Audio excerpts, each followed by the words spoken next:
Hi, good evening. My name's Madeline Grant. I'm a columnist and a parliamentary sketch writer at the Telegraph, and I'm absolutely delighted to be joined by Gill Hornby, who has written an absolutely wonderful novel, Godmersham Park, which I have just finished, and it's so exciting to have you with us tonight, Jill.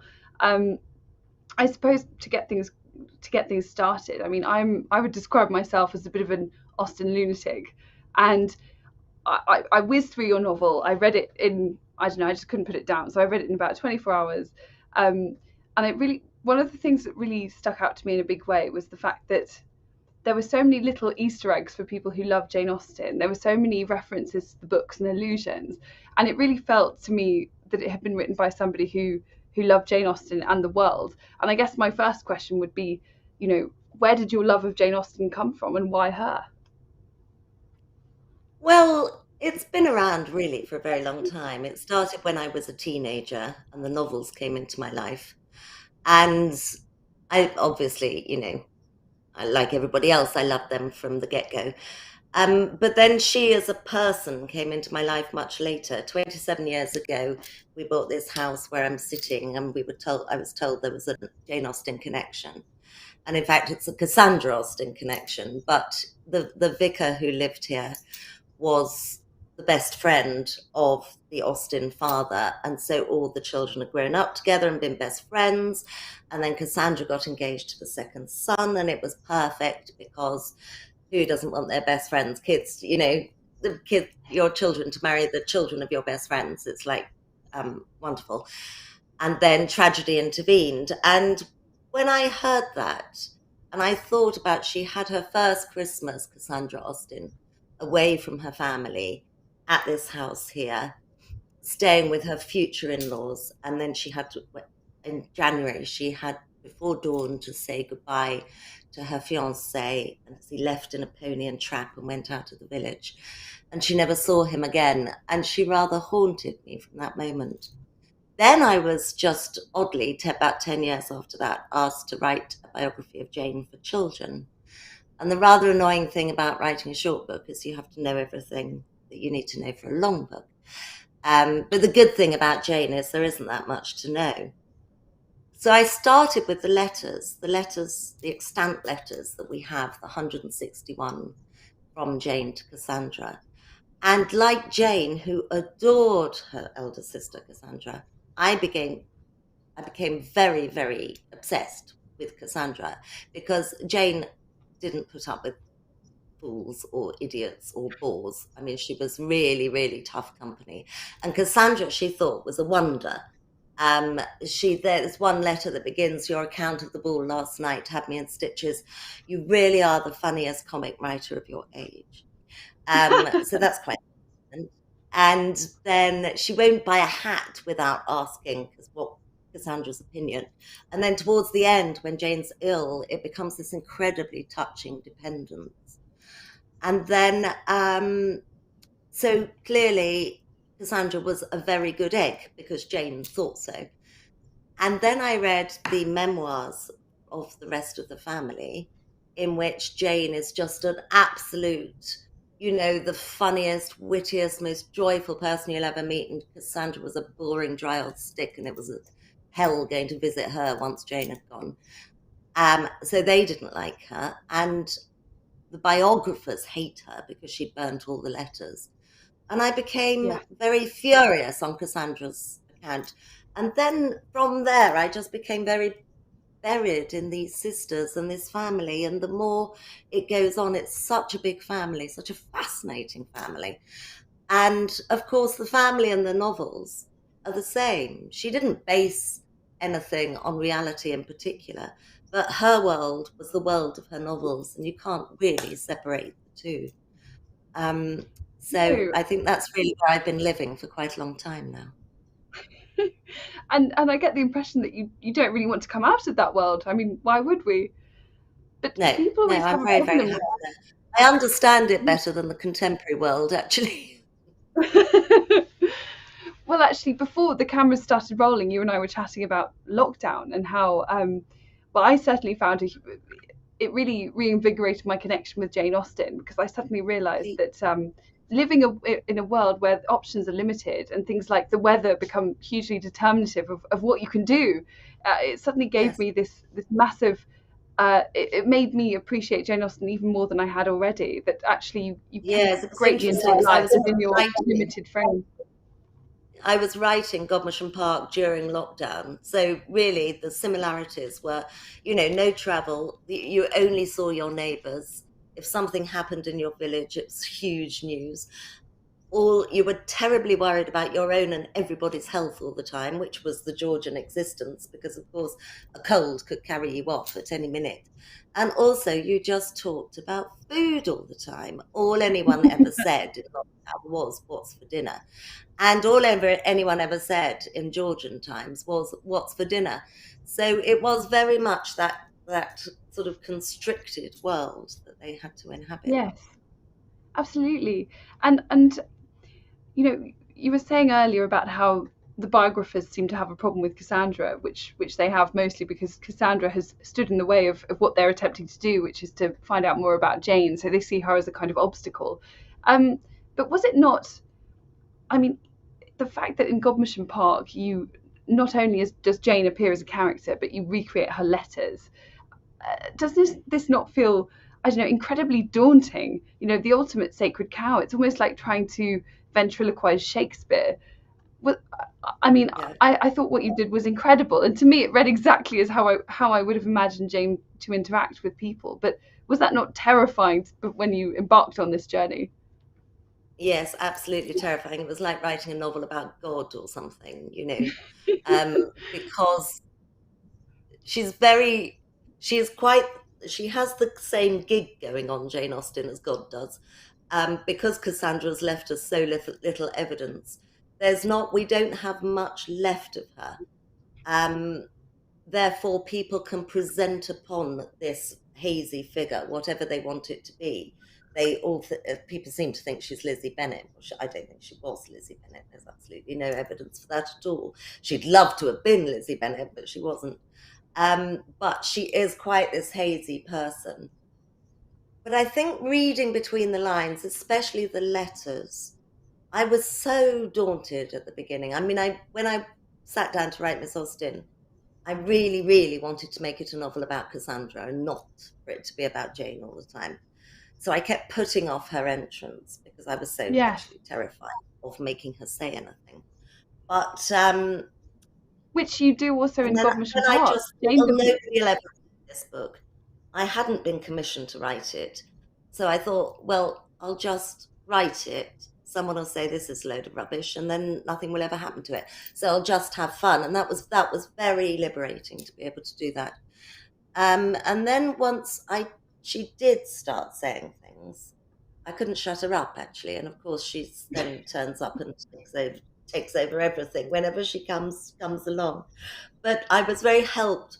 The first letter she ever wrote, which was to Cassandra when she was staying here that first Christmas, she's very young, and she says something like, and I paraphrase, um, I think I've got the hang of this letter writing, Lark. You just write as if you talk as if the person's sitting there in the chair opposite you. So I thought, well, if that's how you say you talk, as you do in the letters, then I'll take your word for it. And I just set off in that sort of vein. And then the letters with Miss Austen, I only really intended to write one, but ended up writing quite a lot. And then there are quite a lot in Godmersham too. Well, I think you Very did a wonderful bold. job. No, Thank no, you. no, I thought it was perfect. But I mean, one thing that really struck me about the correspondence that develops between Jane and when Anne and Fanny decide that as part of her academic learning, she will start to have a correspondence and she chooses Jane her favourite aunt.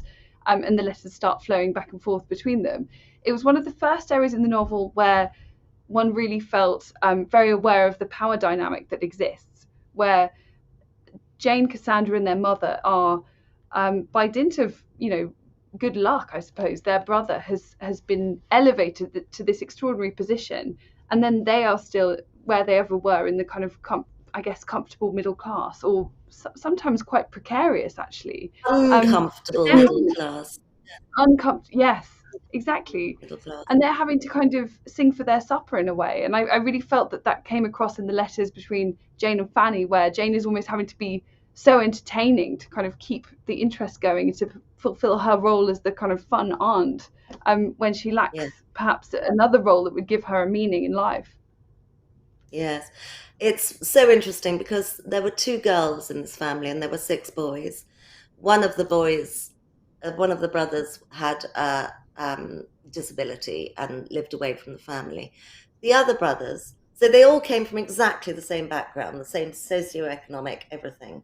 The other brothers went off to amazing destinies, and the two girls went off to nothing. Um, and of course, they were as clever, and indeed one turned out to be a genius, as their brothers, but they had no options at all. And the least clever brother just had, as you say, this fairy tale stroke of good fortune of a childless rich relative turning up and taking a shine to him and deciding to make him the heir to not only their enormous estate in Kent, Godmersham Park, but also their enormous estate in Hampshire, and giving him the lot. And there is a sentence in one of the novels: "The good fortune of one member of the family is a good fortune to all." And it was a very great fortune to all of them that Edward Austen got. I'll show it to you. Godmersham Park, which is still sitting there in Kent, being very, very beautiful. Um, and but it was of much more. And the brothers, especially the brother Henry, reaped a lot of social capital out of it. But the girls didn't get very much. I mean, Edward was quite generous to his sisters, but he wasn't very generous to his sisters. And it took him a long time to be properly, nicely generous to his sisters. So they loved going to stay there. And when they stayed there, because they got fed for free and they could just hang around and, enjoy the park and enjoy the library, and it was warm and the fire was lit in the bedroom. But they would always try and outstay their welcome.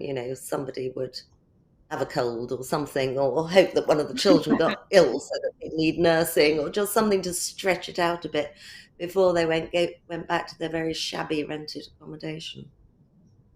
But I suppose this is another area where it perhaps feels very daunting, because for me personally, as an Austen fan, I had very firm ideas about which of Jane Austen's siblings I liked. I have favourites. I personally felt that Edward he could have pulled his finger out a bit sooner than he did. You're His telling income. me. I looked it up. He had 15,000 a year, which is, to Pride and Prejudice fans, that is Darcy's income plus Bingley's a year. He's very, very well to Exactly. do. But it And took he him had a several lot years. of house. He did, and it took him several years before he allowed his sisters and mother to choose one of those properties to be their home. But you know And what this is an happened? area. I Well, mean, do tell he me. gave his sister a cottage once his wife was dead. And that, to me, suggests that the beginning of Sense and Sensibility is completely Oh, autobiographical. When their sister-in-law is saying, well, why do they need furniture if they haven't got a house? And if they haven't got any furniture, then they don't need a tablecloth. And if they, yeah, all of that that stuff. is the most I that think is the most that's wonderful scene, isn't it? slightly interesting. It's Yes. brilliant. I mean, that is really that is one of my favourite scenes in Sense and Sensibility. It's like that bit in King Lear when they're all discussing what retinue King Lear should keep, and that ends up being what need one. And it's exactly the same process. Fanny Dashwood just going down the list of things that they Yeah, don't need anymore. But the trouble is that we Austen fans, it tends to be very much a live issue for us. So we come at this with our own ideas, and I've personally felt almost predisposed to dislike the Austen Knights, and perhaps even Fanny herself, because, as you all know, she wrote that infamous letter to her sister later in life where she speaks very disparagingly about the kind of company that Jane and Cassandra are keeping, and she talks of them being somewhat common. So, did you feel aware of that, the fact that there are just so many of us Austen maniacs out there who will take umbrage at whatever it is anyone says or does? I think, Yes, but I mean, like you, I have my very firm opinions about who I like and who I don't like. With Fanny, she's interesting because, she was born a Georgian, a kind of freewheeling Georgian, and she grew old into becoming a Victorian matriarch. And she almost changes with the era in the way that people change with the seasons. So she was Yes, born into this one culture, and then she just became a snobby old bag, um, which, and one gets the impression there were rather a lot of snobby old bags around in Victorian times. yes, But it wasn't really what she was brought up to. I mean, I think she's quite precocious. But what I am enjoying actually is writing books with the same characters in, but from different perspectives. So in Miss Austen, Cassandra, it's about Cassandra, it's the case for Cassandra, and it's Cassandra sort of through Jane's eyes and so on. And in Godmersham Park, it's about the governess, Anne Sharp, who's become a very close friend of Jane. And so Cassandra is there, but Cassandra is a very different person to Anne Sharp as she is to Jane. She is, because she was everything to Jane, and she was Jane's great protector and later the keeper of the flame. But I imagine that if you'd met Jane, really, really wanted to make her your best friend because you really, really liked her, then Cassandra would have been a real kind of body blocker in the way. So she comes across as a very different person to Anne Sharp. Similarly, Elizabeth Austen, who I've always taken against because she had to die before Jane and Cassandra got a cottage. Um, but Elizabeth Austen, I mean, most people thought she was perfectly nice. But of course, to Anne Sharp, who was in her employ, had been hired to be the governess to her niece, she wouldn't find her as charming as, her social equals would have found her, because we are all different to different people. Um, yes. People in the shop who service in the shops find us very different from our mothers find us, or, so Of on. course. So it's been quite interesting playing with those sorts of things. I completely agree.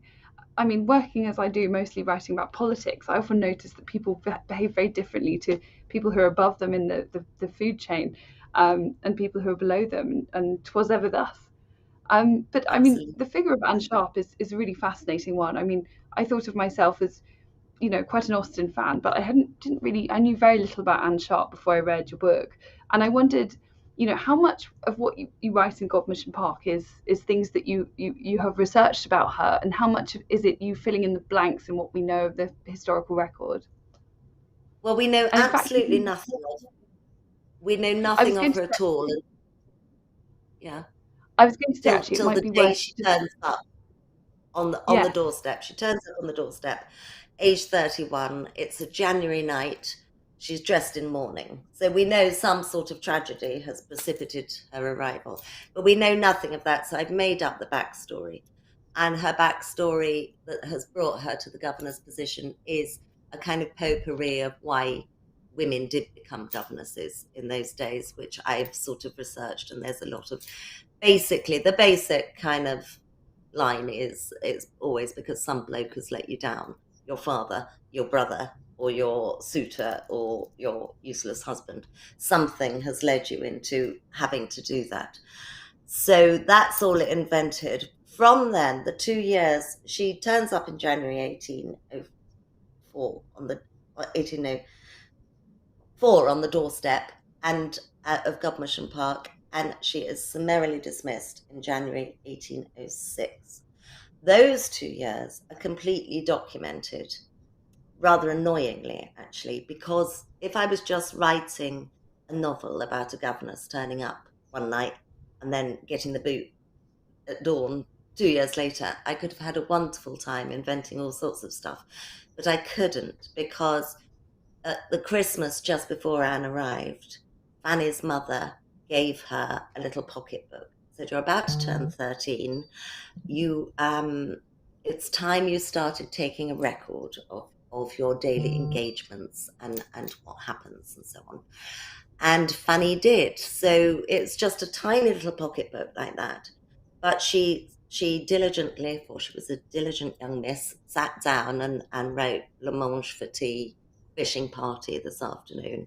Miss Sharp arrived, that sort of thing. And she carried on writing in these pocketbooks until she was too old and frail to hold a pen. So there are about 68, 69 of them all sitting in the Kent Record Office, giving us the most perfect daily record of that wing of the Austen family. So I've got those 2 years.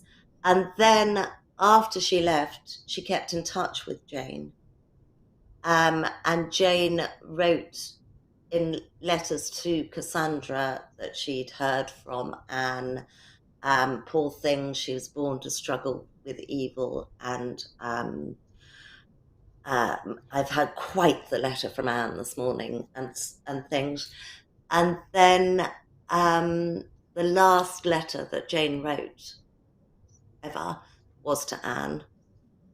And then Cassandra wrote to Anne to say that she'd tragically, horribly, unexpectedly died.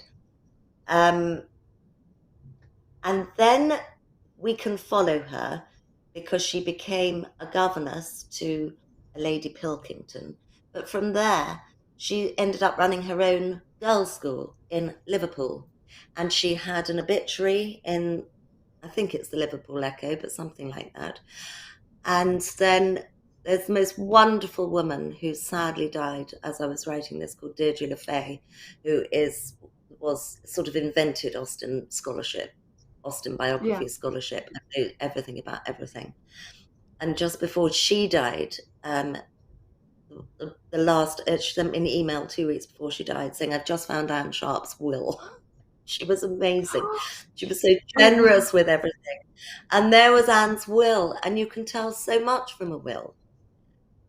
So you could tell that despite the fact that she arrived in a rather bedraggled state at Godmersham in 1804, and she was sacked in 1806, she left several £1,000s and fine furniture and jewellery, and she left it to 48 dear friends, which is pretty impressive. But more than that, in 2008 at Bonham's, there came up for auction a presentation copy of Emma. And Jane was given 5 presentation copies of Emma when it was published. And she had, as we know, a gazillion relations. But one of them she presented to Anne. It says for Anne from the author. And that came up at Bonham's and also emerged the last letter that Jane had written her. And that went for £200,000 in 2008 and now goes for more when it comes up. But that is proof of how close they were, what an intimate friendship it was, that she had this book. And she knew its worth because she didn't just leave that to anybody. She left it to a family she could trust, and it sat on their shelves for 3 generations before it came up to auction. If only either of them had had the £200, it's a shame. Which suggests that Anne Sharp was one of the few people around at the time who was a contemporary of Jane Austen's who truly understood her genius. The fact that she clearly thought it was valuable, it was worth paying good money to have it, specially mounted and preserved, suggests that she thought that there was some kind of genius. It wasn't just that it was a nice thing to do to her friend. And one of the big themes, I think, of when you start to read into the Austen biographies is that so many of her relatives, and again, this is where Austen fans, the snobbery starts to take hold. I think we often like Henry because Henry is someone who encourages Jane in her literary pursuits and he helps her get things published. But other members of the family, they seem to think it's a bit of a joke. It's a kind of after dinner pursuit. It's a hobby. And here is Anne Sharp, who clearly believes that her friend has some kind of literary genius. And I think one of the impressions I got from reading your novel was that was very much vice versa, that they seem to have encouraged each other in what Anne was trying to do, writing plays. Yes. So while she was at Godmersham, Anne put on 2 plays. She wrote plays. I mean, they weren't particularly racy. They were called things like Virtue Rewarded. But the details are all in Fanny's journals of the characters and who played them and who handed out the programmes and the country dancing afterwards. But that's quite a big deal for a governess to turn up and write entertainment and rehearse and direct the children in it and call in all the servants and the neighbours and the family and have a lovely, lovely summer's evening or 12th night evening for the village by doing it. So she was clearly a writer, a creative person of some confidence. And when you think about it, she's the only one that Jane knew, because Jane never met another writer. She did not move No. in literary circles, and nobody knew that she was the author of those novels, those anonymously written novels. So possibly Anne was the only person. Her elder brother James, who I don't know where he is on your hate list, but he's at the top of mine. He's in the middle for me.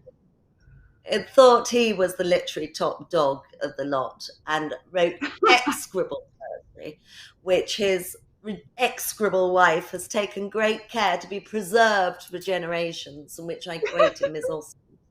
And of course, poetry was a much finer, higher art form than the novel, which was a ridiculous fad that would surely pass, and everyone would get back to the epic and the essay and all that other stuff. So he was fantastically patronizing to her. So I don't like him. No, I don't like him either. My favorite, I don't know if you could tell me your favorite, but my favorite has always been Frank, because I feel that he's always Frank Austen.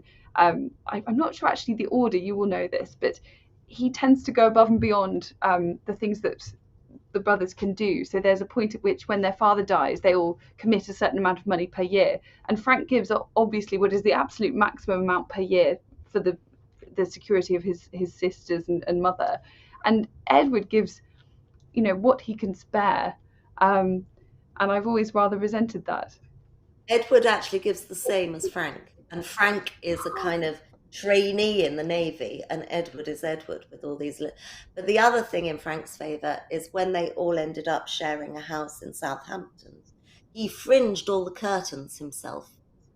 Oh, and well, I there's a thought good that man. was splendid. Yes, I know.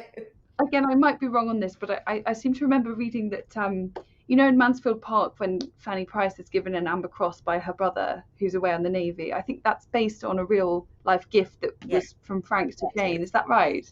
Yeah. Yes, So it we like is. him. Yes, He's a good cottage egg. at the museum. And no, she clearly goes very dewy-eyed about Sailor Brothers. It's all in there Yeah. at Mansfield Park. But I thought the way that you presented Henry was, again, exactly as I had imagined Henry from reading biographies. Cassandra and Jane say things like, "What a Henry!" He's the kind of irreverent, naughty, fun, ebullient, sort of mercurial personality. And I've always been fascinated by Henry, because he undergoes this meteoric rise and fall. He goes from being very wealthy to losing it all, and then popping up again, being a lowly curate for the rest of his life, but seemingly without having any kind of loss of confidence or happiness. He just bounces back. And I really Yes. felt that element of his character came across in Godmersham Park. So, I mean, how did you approach the character of Henry Austen when you were writing it? Well, I do think he's interesting because the legend seems to be that he was the one most like Jane.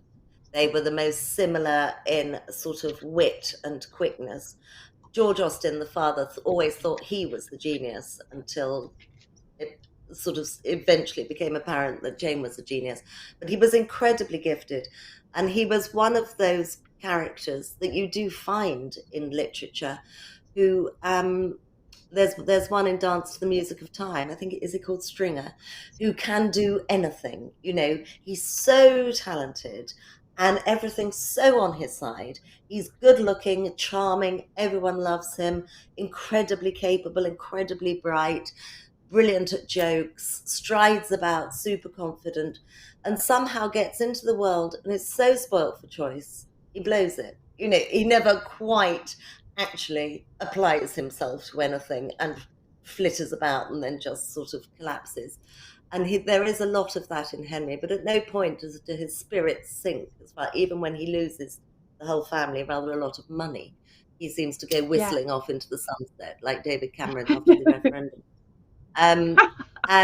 But with Henry, it is quite interesting that he has so many of Jane's attributes and characteristics, but he has this incredible confidence and swagger, and every door opens for him.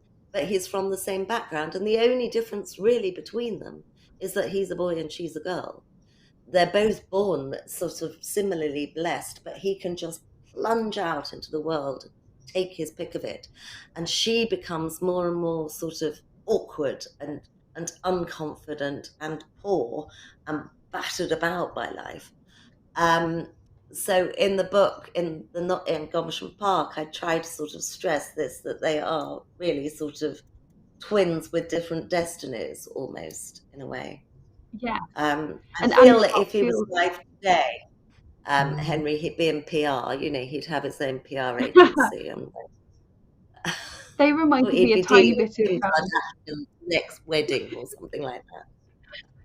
the way that you presented them really reminded me of in Brideshead Revisited, where Sebastian and Julia are both these incredibly attractive and engaging people, and it's possible for Charles Ryder to kind of fall in love with both of them, actually, almost Yes. both at the same time. They're so similar that their qualities sort of override the other, which I thought Yes. was And was when I was fascinating. saying about how I was very restricted by the fact that Fanny had kept this daily record of everything that happened in the 2 years, and I had to make drama out of what was really a very banal life. On the other hand, I just felt that there were a couple of bombshells in there. And one was that in the both Mays, and in the mother's birthday, the whole family and the top tier of servants all went out for the day, leaving behind in the glorious house and the glorious park with the hawthorn in full bloom and the river babbling, just Henry Austen and Anne Sharp, with the place themselves from sort of 7 a.m. to 7 p.m. And I thought, oh, hello. And then the big thing was Miss S left today. I was uncommonly sad to see her go. She has always been so kind to me. She left in the coach with Uncle H. Now, getting in Ooh. a coach with a man for a single woman, that is wild. It's Well, absolutely we crazy. know what happens when a single man and a single woman are left alone together in a coach in Emma, and it ends in a very awkward Exactly. marriage But proposal Henry from. isn't single. That's the trouble. Henry is No, that's true. married. That's true. He's got That's no true. business going off with somebody else's husband in a coach. But of course, because, there's 20 minutes between towns on these journeys. The horseman's at the front, the groomsman's at the back. They've got curtains, these carriages. There was a reason why it was frowned upon. It was a very, very wild And also, gesture. Henry is a very similar age to Anne, I think. So Yes. the fact that they were traveling together, it's not like it's a, let's say if I don't know, William Lucas and Lizzie were sharing a carriage, that would be, he's an avuncular sort of figure. But I imagine it might raise a few eyebrows if two 31-year-olds are I traveling think together. it was like, oh, she didn't care anymore, because it was a Yeah. very a very big thing to do. So from those things, I fashioned a plot. Yes. Yeah.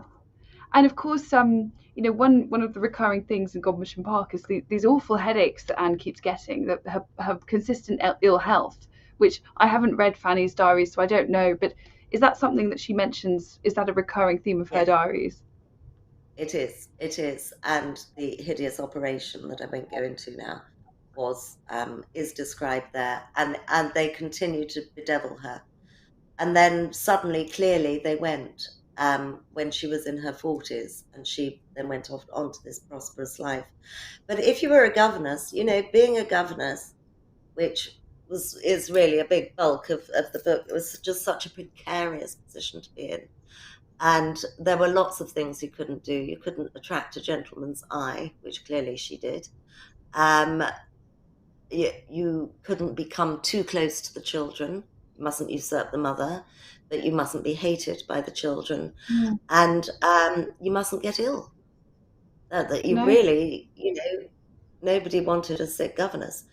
So it was a very, very tricky position. And then their whole life in the house was so hard.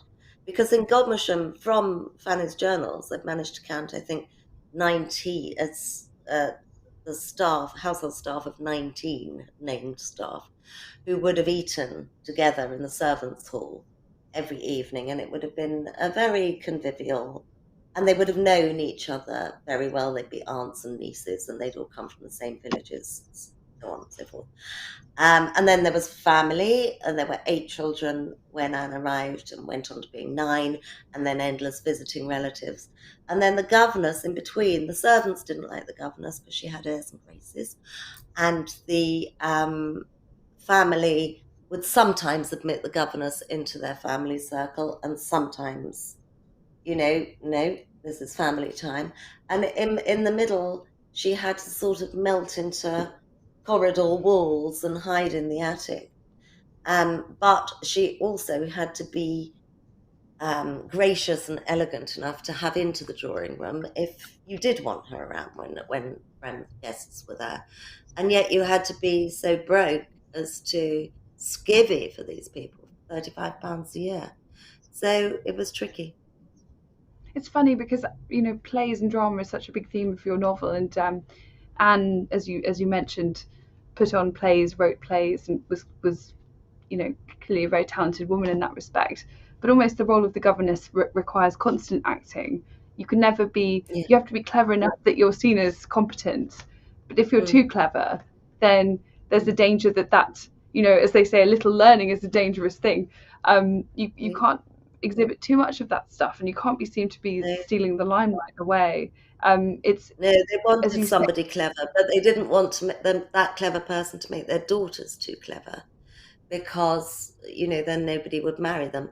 They needed to know exactly the right amount to know when a man was being terribly interesting and being able to tell him so in an appreciative fashion, rather than actually sitting there and telling the man what you thought, which was quite very regrettable behaviour. One of the things I loved about the novel is the way that it flits backwards and forwards. So on the one hand, you have what is often quite an insecure life at Godmersham Park, but I suppose relatively stable in comparison, because you're depicting the period where she did actually have gainful employment there. But there is also, looking back, and it transpires that Anne Sharp has, quite a dark family secret. And for me, it felt almost tonally like we were flitting between an Austen novel and going into more of a Bronte vibe. We were in a tent of Wildfell Hall or a Jane Eyre, and it was, I don't know, I thought it was interesting the way that we almost seem to be flitting between literary traditions. I guess I wanted to ask whether you had, what were your non-Austen influences in writing Godmersham Park? Actually, I buried myself in Mary Wollstonecraft when I was writing Godmersham Park. I became rather obsessed with her. And of course, her work on the vindication of the rights of women would have come out just a couple of years before Anne turned up on that doorstep. And then Fanny Burney as well, who had this extraordinary life of, her mother died and a stepmother came in, and she was vulnerable, and she wrote novels, and they were like Bridget Jones. They were so successful, and she was taken up by society, and then she became poor again, and then it's that sort of picaresque existence of the single woman that is so interesting, because as a woman you had one destiny.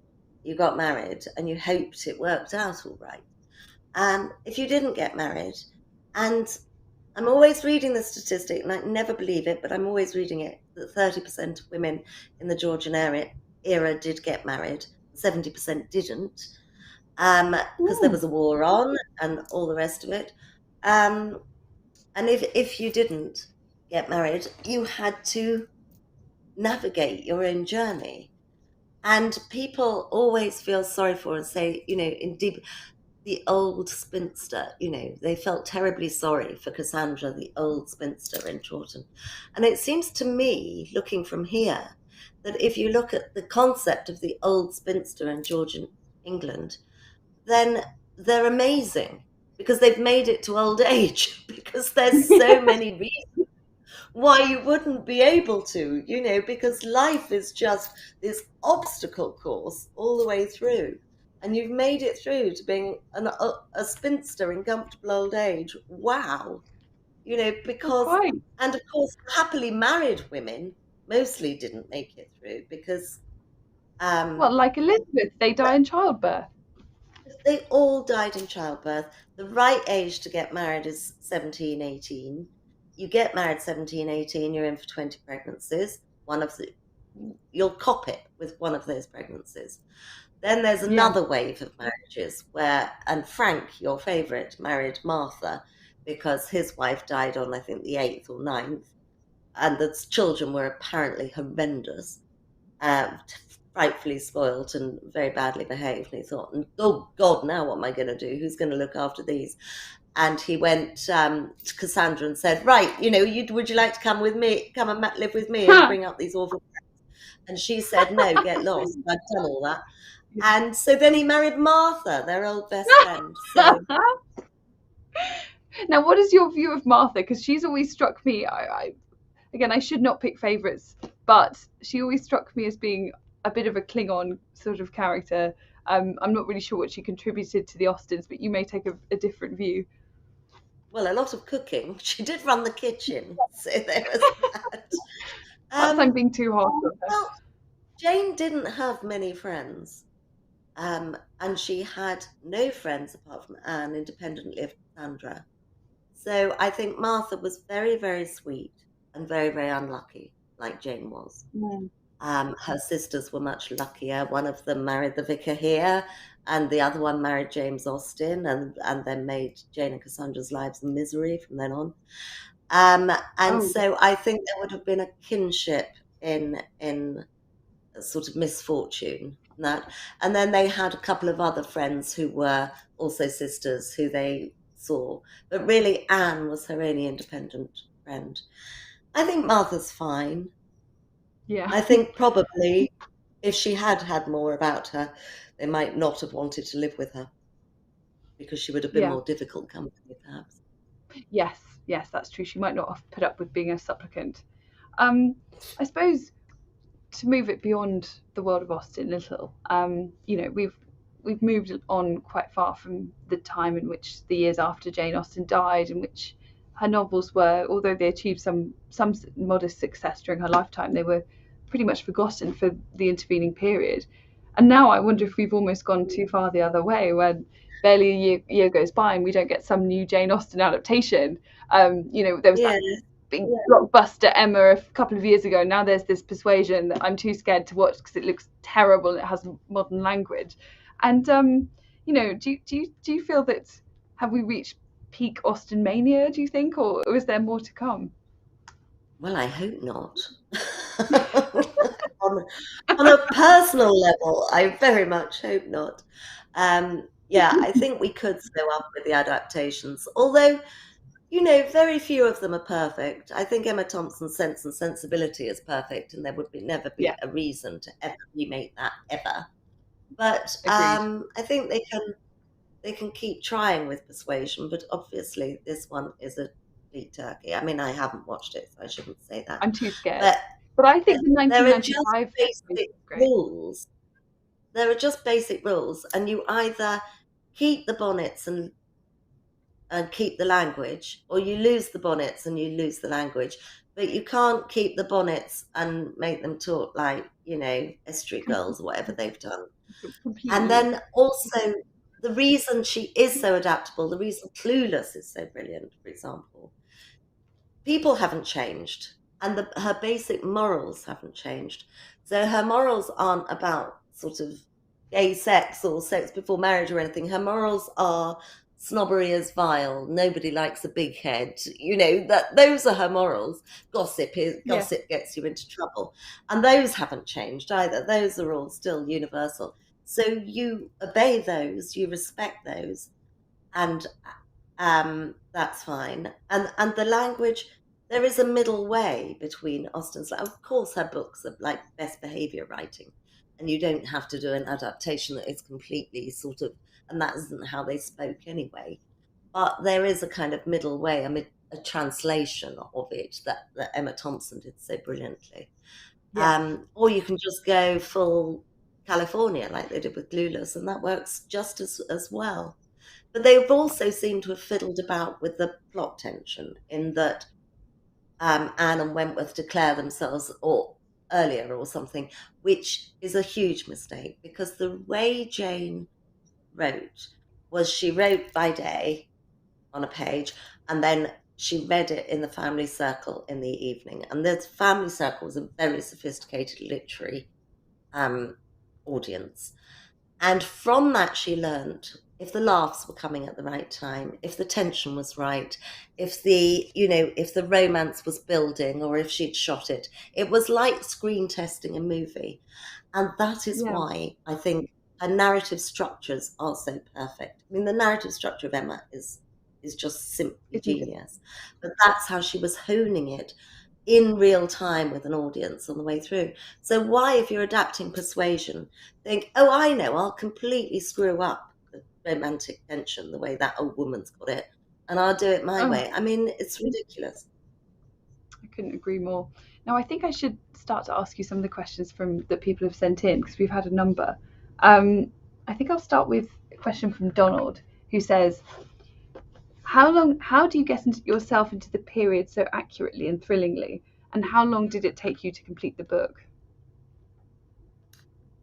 Well, I think I have been getting into the period, as I say, since I was about 16.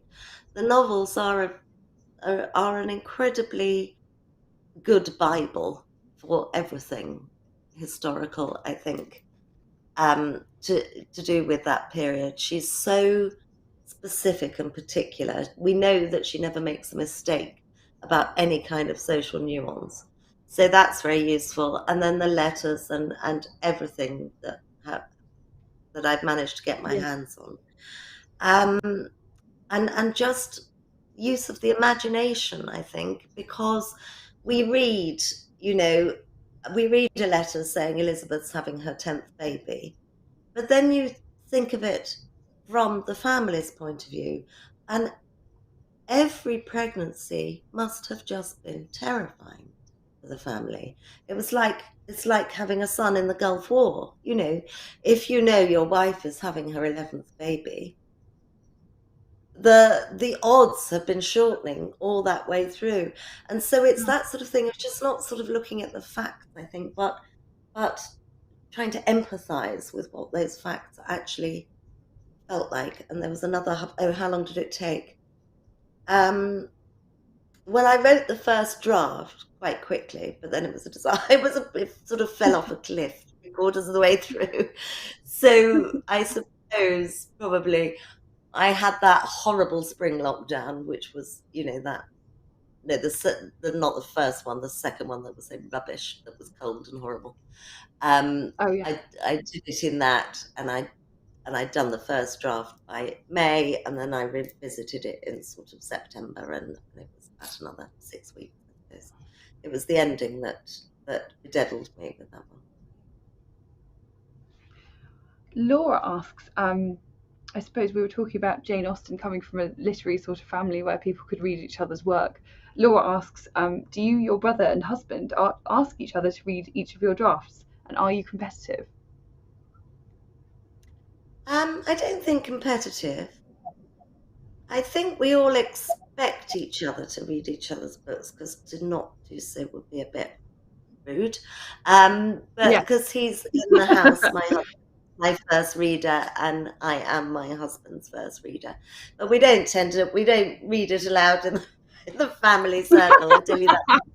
We watch the telly like normal people. But we do it in chunks, perhaps the first chapter and then the first third, or something like But it must be that. nice to have someone around that you can, if you're having doubts. I mean, as with my writing, just writing my rubbish 800-word articles, I often get very anxious about what I've written. It's the I nicest thing in know. the world to have someone that you trust who can read it for you and give you an honest appraisal. That must be very helpful. Yes, it is. It is a great security blanket. It's writing is a very isolating business, isn't it? It's horrible, especially, and in lockdown it was awful actually, because there was no stimulation.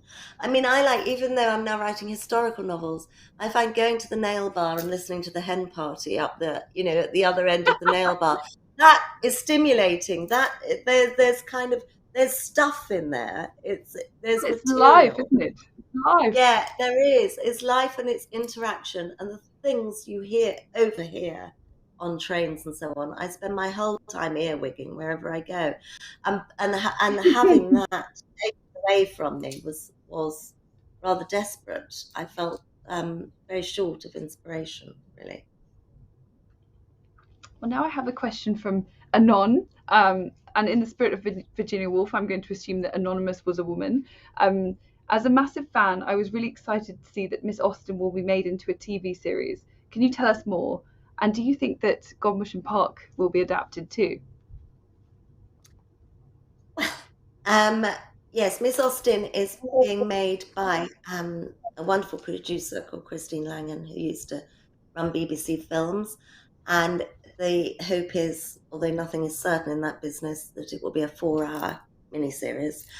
And Masterpiece in America put the money in. They did Downton and they do Sanditon.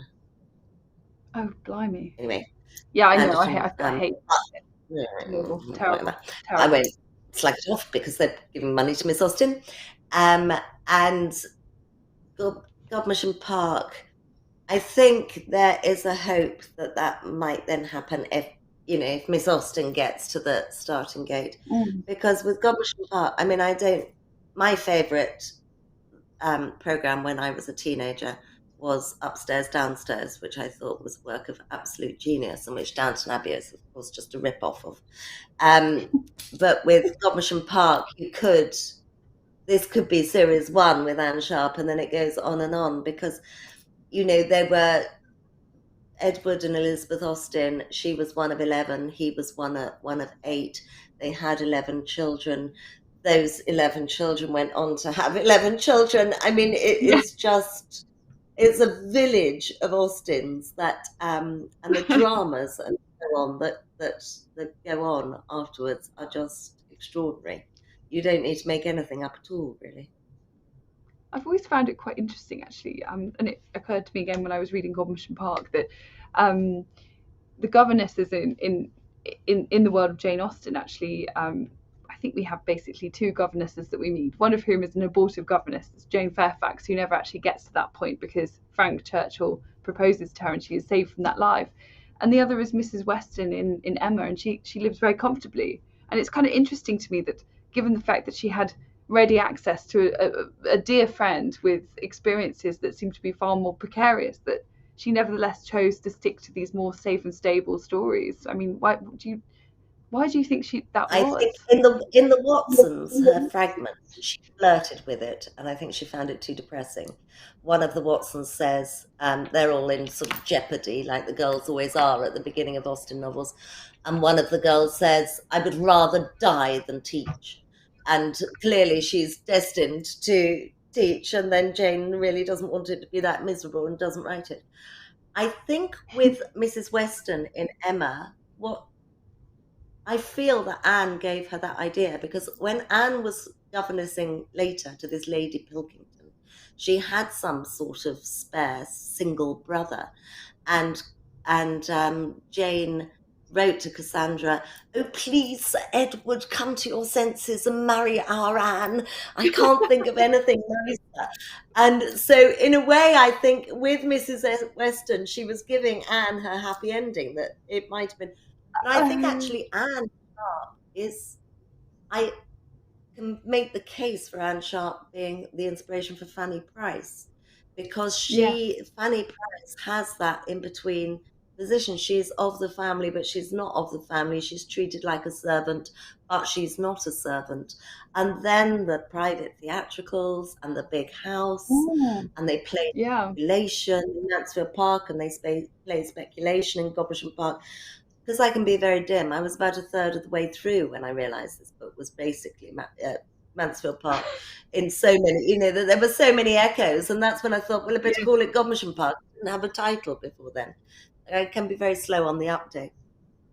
No, nonsense. But it is interesting that in both cases it requires some interesting people from the outside world to change the perception of the people who live alongside the overlooked Yes, governess figure. They need some kind of flashy yeah, outsiders to make them see what has been right in front of them all along.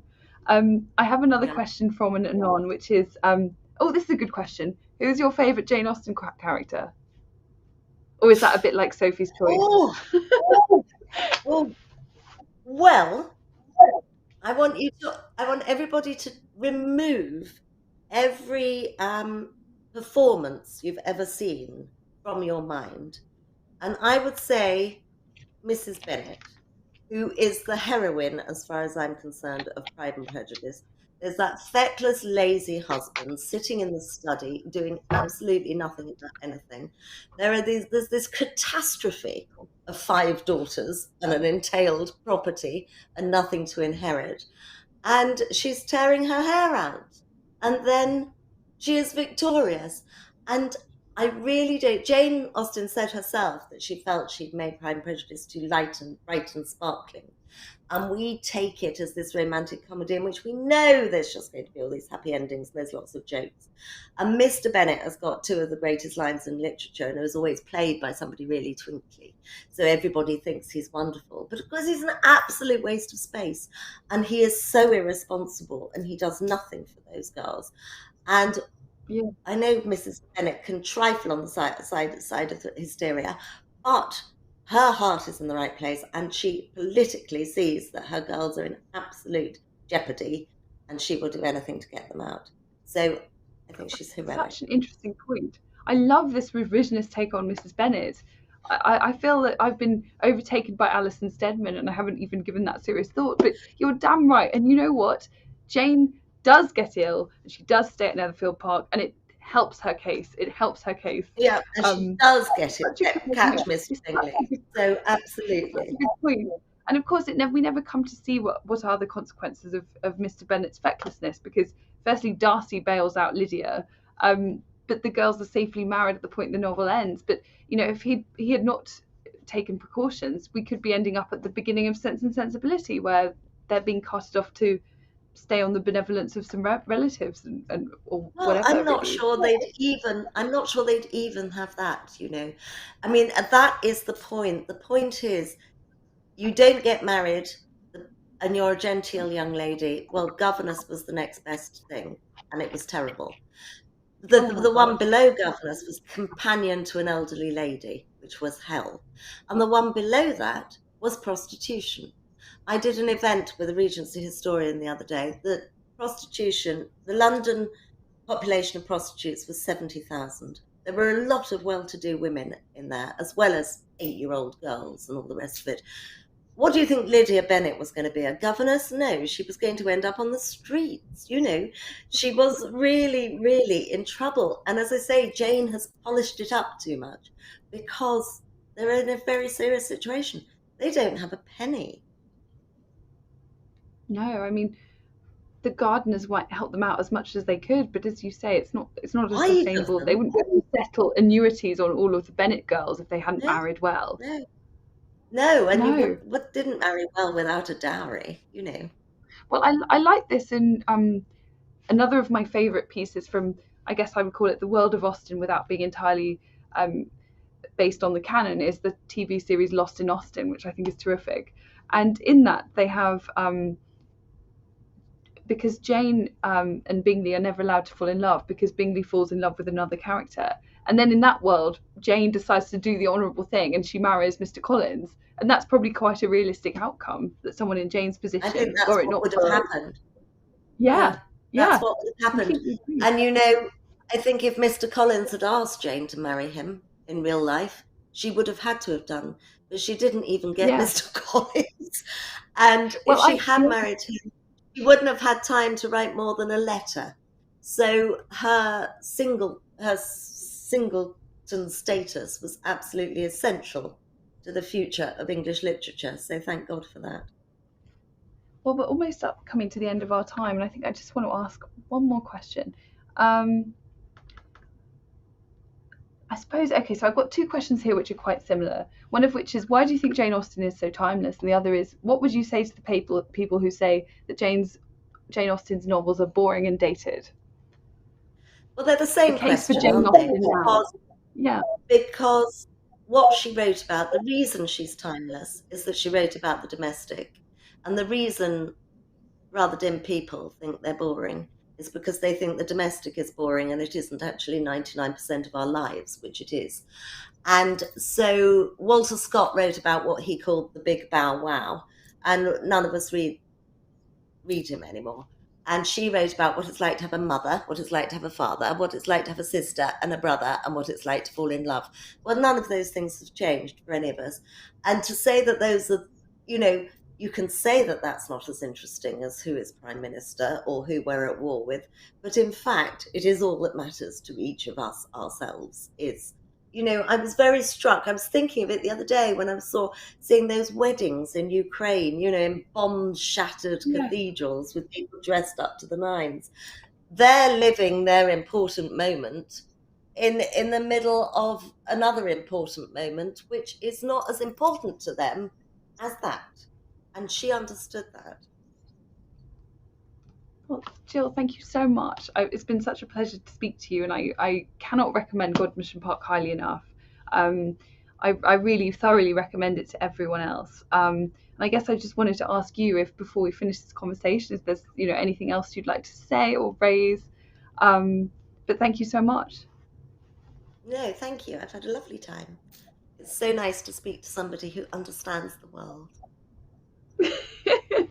Who's thoroughly obsessed and well, that's the thing about Jane Austen. You were saying about people who don't get it. I had a big falling out with a work colleague because we happened to mention Austen in his hearing. He's like, "Oh, Austen, it's just about bonnets and balls." And really, I can't. You can't afford to throttle people at work who are more senior than you. But I really did long to throttle him. I suppose the thing that really gets me is that no one ever says about Shakespeare that it's a problem if Shakespeare ends as you like it, ends with 4 marriages, but no one would ever say that Shakespeare's obsessed with marriage. But somehow with Jane Austen, the fact that it's a comedy and comedies end in marriage, people seem to hold this against her somehow. It's all very, very aggravating. Yes, but also the marriages just aren't the most important part of the novels. There's so much sort of social philosophy in there as well, and moral philosophy in there.